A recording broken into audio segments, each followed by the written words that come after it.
Hi, I'm Jeanette Gertev, and welcome to the Power of the Patient Project. The Power of the Patient Project is a volunteer initiative dedicated to empowering the patient through education and information.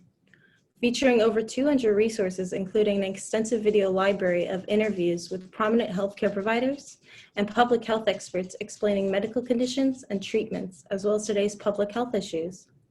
Our website also provides you with a comprehensive list of reliable websites that you can find answers to questions with all your wellness and healthcare concerns.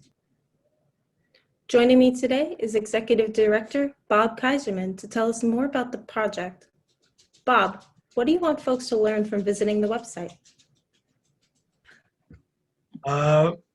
One thing is that we certainly have rights as patients, that we should seek healthcare providers who will listen to us and honor our rights. I want people to know that all healthcare providers matter, from the front desk person to the doctor. They all have importance, and they all are important to the team.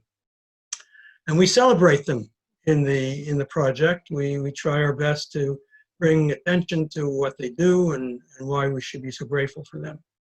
And thirdly, that there are many ways that we can become empowered through information about medical conditions and treatment options. And we want patients to ask questions.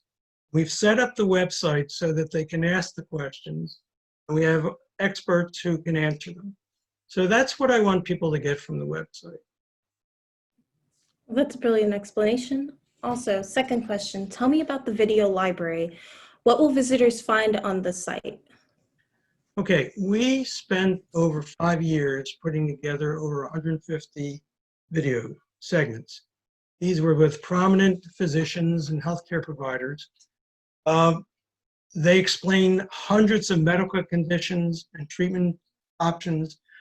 So a patient can come to the website and they can pick and choose to watch certain videos that will explain to them what they may be experiencing medically.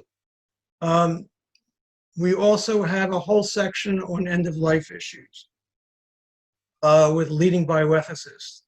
This is kind of unique because a lot of people don't want to talk about end-of-life, but we address it. It's an issue that certainly becomes more important as you get older.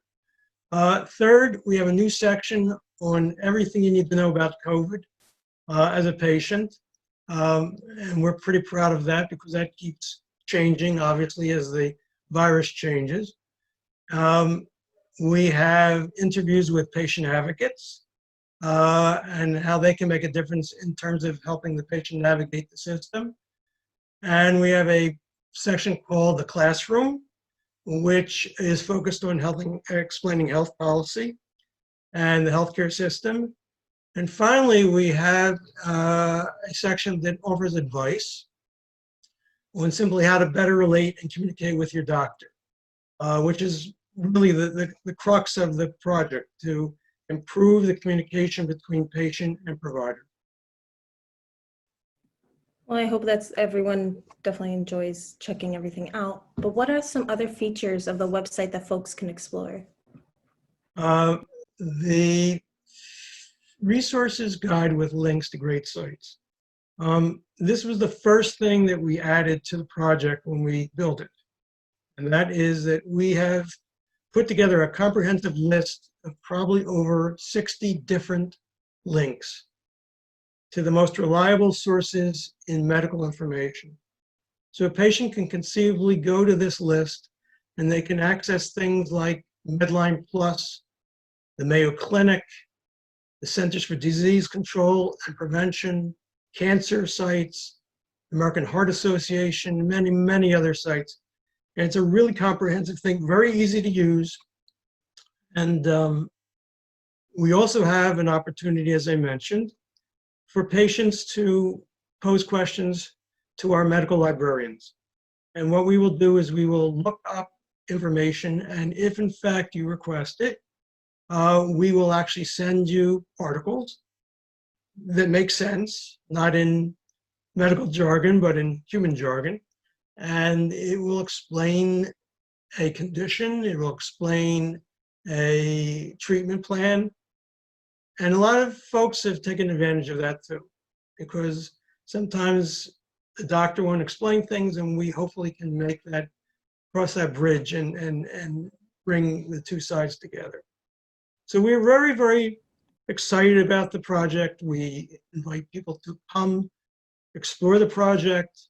A lot of people working behind the scenes to make the project. And my final comment is that we hope that people will enjoy it and contribute to it and feed us back with information about what they'd like to see. Well, thank you, Bob. We invite you to experience the Power of the Patient project. Let us know what you think and let us know how we can help you be more informed and empowered patient.